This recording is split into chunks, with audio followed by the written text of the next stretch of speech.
제자리를 사모하셔서 이 자리에 오신 모든 분들을 주님의 이름으로 환영하고 축복합니다. 제가 우암교회 와서 처음 설교했던 게 저는 잊혀지지 않거든요.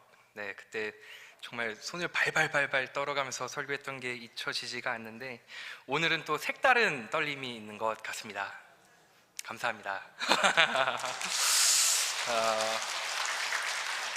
너무나도 많은 사랑과 축복 속에 안수를 받게 된 것 같아요. 너무 감사합니다. 오늘도 하나님께서 우리에게 하나님의 인도하심이라는 제목으로 말씀을 주십니다. 주시는 말씀을 통해서 우리를 인도하시는 하나님을 만나는 은혜가 가득하시기를 간절히 소망합니다. 하나님께서는 아브라함을 향해서 하나님의 언약, 약속을 주셨습니다. 또 오늘 본문에는 그 약속을 다시금 되새겨 주시고 그것을 꼭 이루실 것이라는 확신을 주고 계세요. 앞선 창세기 12장을 통해서 하나님께서는 아브라함에게 세 가지 약속을 주셨습니다. 창세기 12장 1절로부터 3절까지의 말씀 제가 읽겠습니다.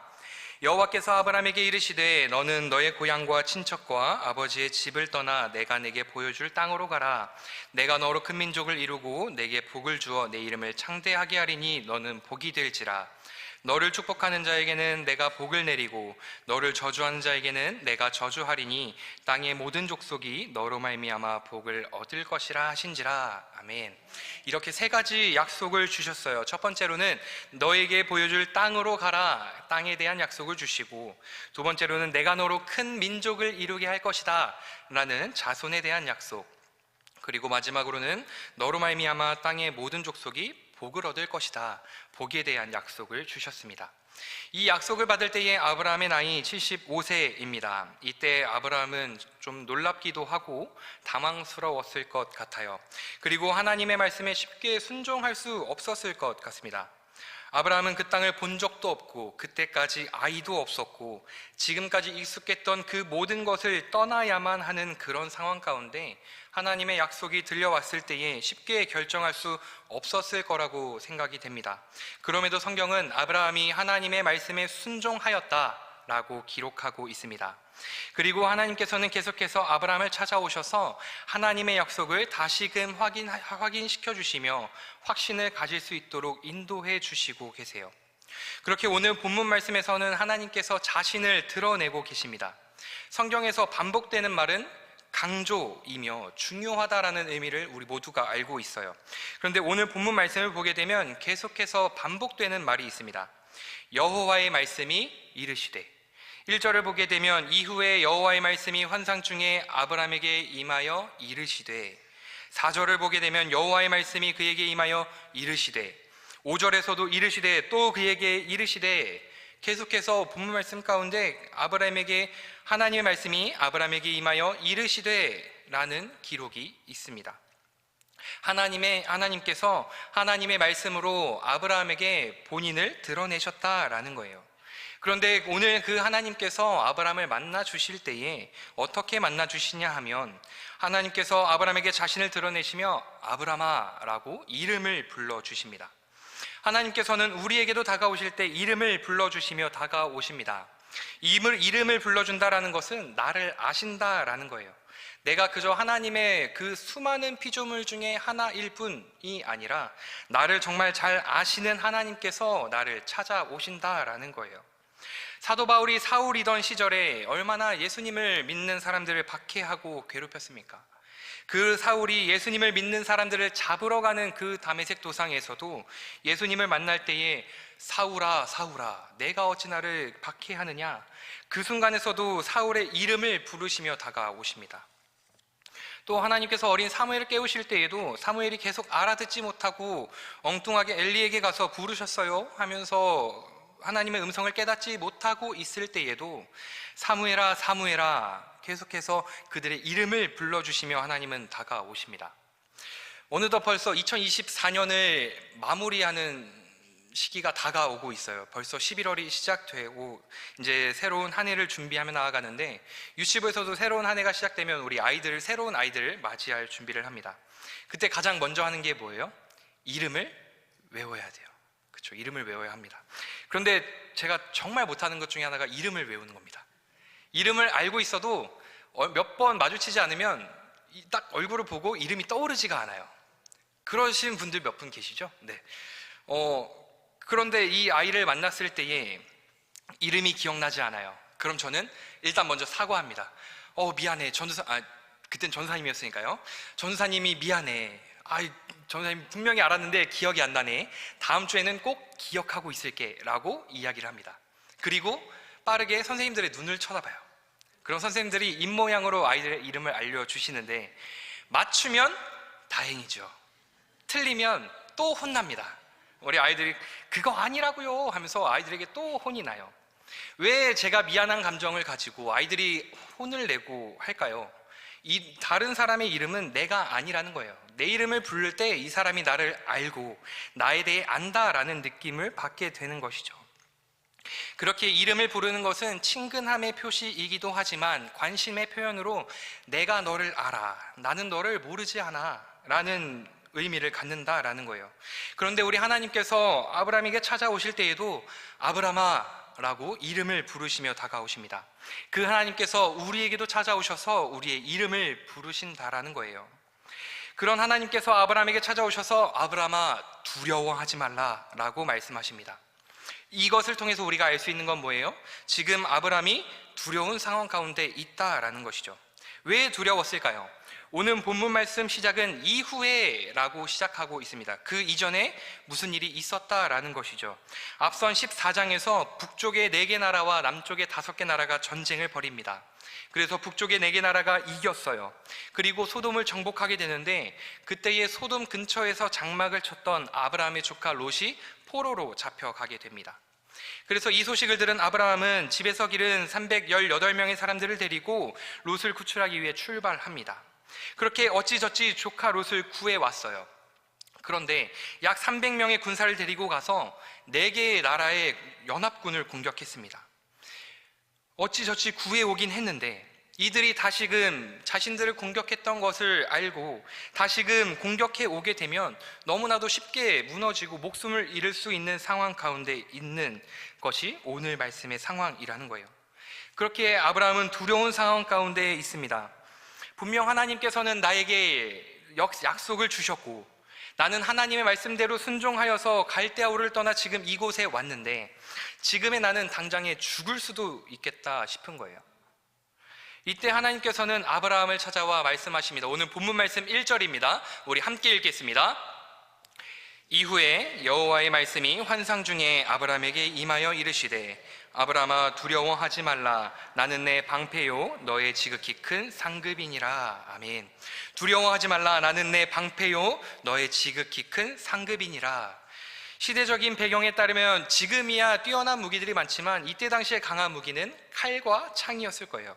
그런데 방패가 되어주신 하나님은 그 모든 공격들로부터 하나님께서 막아주신다라는 거예요. 내가 너를 지켜줄 것이니 두려워하지 말라 라고 하나님께서 말씀해 주시고 계세요. 그리고 상급이라고 말씀해 주십니다. 이때 아브라함이 바로 대답해요. 주님, 제게 무엇을 주시려고 하십니까? 하지만 내게는 자식이 없고 다메섹 사람 엘리에셀이 저의 상속자가 될 것입니다 라고 이야기를 해요. 하나님께서 아브라함에게 너의 보상이 매우 크다라고 말씀하시자마자 아브라함은 이런 반응을 보이고 있다라는 거예요. 아브라함의 두려움이 외부의 공격이 끝이 아니었다라는 겁니다. 아브라함의 두려움과 불안함의 또 다른 원인은 자녀가 없었다라는 거예요. 하나님께서 주신 그 약속을 믿고 그 모든 것들을 떠나 이곳으로 왔는데 아직 하나님께서 약속하셨던 자녀가 여전히 생길 기미도 보이지 않고 앞으로 가능할까 염려도 되고 있었던 상황이라는 거예요. 하나님의 약속이 이루어지지 않음에 더욱더 불안과 두려움이 존재했다라는 겁니다. 당시 히브리인들은 자식이 없는 채로 늙어가는 것을 큰 불행과 수치로 여겼고 아브라함과 그의 아내 사레도 마찬가지였어요. 믿음의 사람이라 할지라도 그 안에 두려움과 불안이 존재했다라는 것입니다. 하나님을 믿는다고 해서 내 안에 있는 두려움과 불안이 짠 하고 사라지는 것이 아니라는 거예요. 이 두렵고 불안한 마음이 있는 아브라함이 지금 어떻게 행동을 했을까요? 아브라함은 하나님 앞에 자신에게는 자녀가 없음에 대한 걱정을 솔직하게 털어놓습니다. 아브라함은 하나님께 이야기합니다. 하나님, 제게 자식이 없습니다. 2절 말씀입니다. 아브라함이 이르되 주 여호와여 무엇을 내게 주시려 하나이까? 나는 자식이 없사오니 나의 상속자는 이 다메섹 사람 엘리에셀이니이다 라고 기록하고 있습니다. 이것이 아브라함의 생각, 아브라함의 대안이었던 거예요.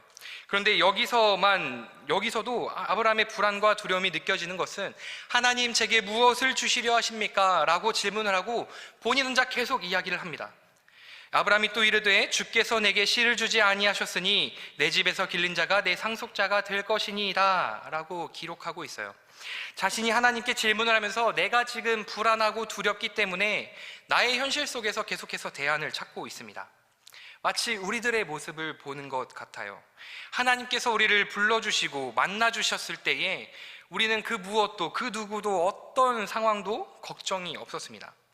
그런데 문 밖을 나가서 그 문제를 직면하게 되는 그 순간에 우리 마음 가운데는 두려움과 불안이 다시금 가득 차게 됩니다. 그리고 또다시 인간적인 대안을 먼저 찾게 되는 것이 우리들의 모습이라는 거예요. 하나님께서 살아계심을 분명하게 믿고 하나님께서 나와 함께 하시고 나를 통해 이루실 하나님의 계획이 분명히 있음을 깨닫고 있지만 지금 당장 현실에서 나에게 다가오는 모든 두려움과 불안은 나의 생각으로, 인간적인 대안으로 찾으며 나아간다라는 거예요. 그런데 오늘 말씀 속에서 아브라함은 자신의 불안함과 두려움의 이유를 하나님께 고백하며 나아갑니다. 하나님, 제게 자녀가 없습니다. 내가 곧 죽을 수도 있는 상황인데 지금 자녀도 없고 상속자도 없고 그래서 두렵습니다. 그것이 불안합니다. 하나님 앞에 솔직한 마음으로 모든 것을 고백했다라는 거예요. 하나님 앞에 그렇게 고백하며 나아갈 때에 하나님께서는 아브라함 안에 그 불안과 두려움이 존재하게 그냥 내버려 두시는 것이 아니라 하나님께서 주신 그 약속에 대한 확신을 갖도록 하셨습니다. 그 사람이 내 상속자가 아니라 내 몸에서 날 자가 내 상속자가 될 것이다 라는 말씀으로 아브라함이 확신할 수 있도록 다시금 하나님의 약속에 대한 확증을 주셨어요. 그리고는 하나님께서 아브라함을 이끌고 밖으로 나오십니다. 하나님께서 같은 약속의 말씀을 해주시는 것만으로도 확신할 수 있었을 거예요. 그럼에도 하나님께서는 다시금 확실하게, 강하게 확신할 수 있도록 도와주시기 위해서 아브라함을 밖으로 이끌고 나오십니다. 그리고 하늘의 별을 보여주세요. 하늘의 별을 셀 수 있는지 보아라. 너의 자손이 이와 같을 것이다 말씀하시면서 아브라함에게 하나님의 약속에 대한 확신을 주고 계십니다. 이전에도 13장에서 하나님께서는 아브라함에게 너의 자손이 땅의 티끌과 같이 될 것이다 라고 말씀하셨던 것처럼 또다시 아브라함에게 약속을 주고 계시다라는 거예요. 아브라함은 자식이 없는 자신에게 자손에 대한 축복을 선포하시며 하늘의 별처럼 자식을 주겠다고 한 번 더 나에게 약속해 주시는 그 하나님의 말씀을 믿었습니다. 그래서 6절 말씀에는 이렇게 기록하고 있어요. 아브라함이 여호와를 믿으니 이는 그의 의로 여기시고 라고 기록합니다. 여기서 믿는다라는 말은 확신하다, 견고하게 하다라는 뜻을 가지고 있고 하나님을 믿었다는 것을 하나님을 더욱더 확고하게 붙잡고 견고하게 믿었다라는 것입니다. 이것은 아브라함이 자신과 아내 사레의 현실적인 상황을 바라보는 것이 아니라 그것을 초월하여서 오직 하나님의 언약, 하나님의 약속만을 믿고 아무리 봐도 이건 안 될 것 같은데 하지만 그럼에도 하나님을 믿고 나를 인도하시는 하나님을 향한 그 절대적인 신뢰와 믿음을 우리는 보게 됩니다. 아브라함이 하나님의 말씀에 믿음으로 화답하였을 때 하나님께서는 그것을 의로 여겨주시고 하나님의 약속이 분명히 성취될 것임을 계속해서 확신하게 해주십니다. 제가 목사 임직식에서 감사 인사를 맡아서 글을 좀 써보면서 지난 제 삶을 한번 다시 돌아보게 됐어요. 정말 많은 분들의 사랑과 응원과 기도와 축복 속에 완수를 받게 된 것 같습니다. 정말 볼 때마다 축하해 주시고 응원해 주셔서 너무 감사했어요. 근데 그때 제가 처음 저에게 신학을 제안해 주셨던 목사님께 제가 뭐라고 대답했냐고 말씀드렸냐면 저요? 신학이요? 그거 목사님 되는 거 아닌가요? 저는 아닙니다. 저는 목사님 같은 사람이 될 수 없어요 라고 그렇게 말씀을 드렸어요. 그랬던 이유는 저는 청소년기 시기에 교회를 다니지 않았습니다. 그리고 수능이 끝나고 다시 이제 교회를 나오게 됐는데 그렇게 되면 연말이죠. 근데 그 다음 해에 이 말씀을 저에게 해주시는 거예요. 아니, 내가 지금 교회 다시 나온 지 얼마나 됐다고 나한테 이런 제안을 하시는 건가? 말이 안 되는데, 그런 생각을 가지고 있었어요. 그런데 그때 저한테 어떤 말씀을 해주셨냐면, 너의 힘듦과 아픔이 하나님의 말씀을 더욱더 진실되게 전할 수 있을 거다라고 말씀해 주셨어요. 그래서 그 말씀을 듣고 이제 고민을 하기 시작합니다. 어떻게 해야 되나? 어떻게 해야 되나? 그렇게 고민하고 있을 때에, 그때 제가 처음으로 교사를 할 때 유치부 교사를 했었는데, 그때 당시 유치부 선생님들과 40일 새벽을 작정하고 같이 기도를 합니다. 사실 그때 제가 했던 기도는, 하나님, 제가 목회자가 되어서 주님을 전하겠습니다, 성실한 목회자가 되겠습니다, 저를 사용하여 주시옵소서, 이런 기도를 하지 않았어요. 그냥, 하나님, 지금 저희 가정 좀 붙들어 달라고, 회복시켜 달라고, 내가 지금 너무 힘들다고, 근데 그거 해결해 주시면 제가 어떻게든 주님께서 쓰시는 대로 살겠습니다 라고 기도를 했어요. 그러면서 하나님을 좀 깊게 만나게 되는데, 진짜 좀 상황이 나아지는 거예요. 그렇게 되니 제 머릿속에는, 와, 하나님 진짜 살아계신다, 대박, 나를 붙들어 주시네, 와, 이런 생각을 하고 있었어요. 그렇게 이제 신학을 시작하게 되었는데, 분명 나아지기 시작했었을 때에는 됐다, 하나님 살아계신다, 내가 하나님만 붙들면 된다 라고 생각을 했지만, 이 상황이 점점 안 좋아지는 느낌이 드니까, 내가 하나님한테 속은 건가? 지금 더 안 좋아진 것 같은데? 라고 하면서 항의를 하게 돼요. 하나님, 어째서 저한테 이러십니까? 저랑 약속했잖아요. 너무하신 거 아닙니까? 라고 기도를 했었던 기억이 있어요. 아마도 제 안에 두려움이 가득했던 것 같아요. 이대로 더 나아지지 않을 수 있겠다, 이 아픔이 계속될 수 있겠다, 나는 계속 이렇게 불행하겠다라는 마음이 아마 마음 가운데 있었던 것 같아요. 그런데 그 모든 것을 그저 하나님 앞에 내어놓고 나를 인도하시는 하나님만을 바라보며 최선으로 나아갈 때에 내 안에 가득했던 그 두려움이 평안으로 자리하는 것을 경험했습니다. 그리고 나의 이름을 부르시며 두려워하지 말라고 말씀하시는 그 하나님을 확신하기 시작했어요. 그렇게 한 걸음 한 걸음 걸었던 길이 지금까지 저를 인도해 주셨고, 앞으로도 인도하실 그 하나님을 믿으며 나아가기로 결단했던 것 같습니다. 그 가장 좋은 길, 하나님께서 나를 인도하실 그 가장 좋은 길이 내가 원했던 길은 아닐 수 있는 것 같아요. 하나님, 제 생각에는 이렇게 저를 인도해 주시면, 이 길로 저를 인도해 주시면 정말 깔끔하고 좋겠습니다. 그렇게 나아가는 것이 아니라 나를 인도하시는 그 주님만을 붙들고, 주님께서 인도하시는 그 좋은 길이 내게도 좋습니다 라고 고백하는 저와 여러분이 되시기를 간절히 소망합니다. 도저히 나아질 것 같지 않은 그 현실이 주는 두려움, 나를 계속해서 무너지게 하고 넘어뜨리게 하는 그 두려움은 내가 나를 인도하시는 하나님을 믿음으로 확신할 때에 나에게 더욱 어떠한 영향도 줄 수 없다라는 거예요. 오늘 본문 말씀 가운데에도 아브라함이 너무 두렵고 무서운 현실 가운데 자리하고, 현실적으로는 도저히 불가능해 보이는 그러한 상황 때문에 내 안에 두려움이 생길 때에도 나를 인도하여 주시고 나에게 약속해 주시는 그 하나님께 있는 그대로를 고백하며 믿음으로 나아갈 때에 하나님께서는 아브라함을 향한 하나님의 놀라운 계획을 이루어 가신 줄로 믿습니다. 간절히 소망하기는, 우리가 먼저 나의 모든 것을 주님께 아뢰고 하나님을 믿는 믿음으로 나아갈 때 우리의 믿음을 의로 여기시고 우리를 가장 좋은 길로 인도하여 주시는 그 하나님을 확신하며 나아가시는 저와 여러분이 되시기를 간절히 소망합니다. 이 오늘 본문 말씀을 묵상할 때에 이런 기분이 들더라고요. 어쩌면 하나님께서 아브라함을 달래주고 계신 느낌도 들었어요. 아브라함아, 많이 힘들지. 내가 너와 한 약속 알고 있어. 잊지 않고 있어. 그러니 나를 믿고 따라와 주겠니?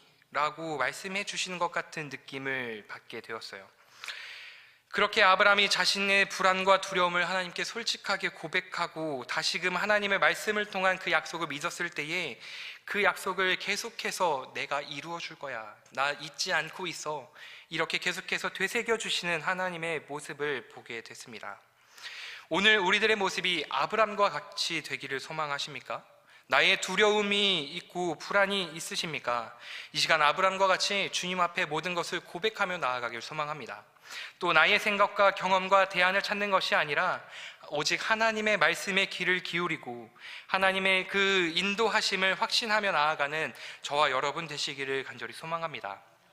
하나님께서 아브라함을 향한 그 약속은 분명하게 성취되었고 하나님께서 이루어 가신 것처럼 우리 한 명 한 명을 향한 하나님의 약속과 계획도 분명히 이루어 가고 계십니다. 또 반드시 이루어 주십니다.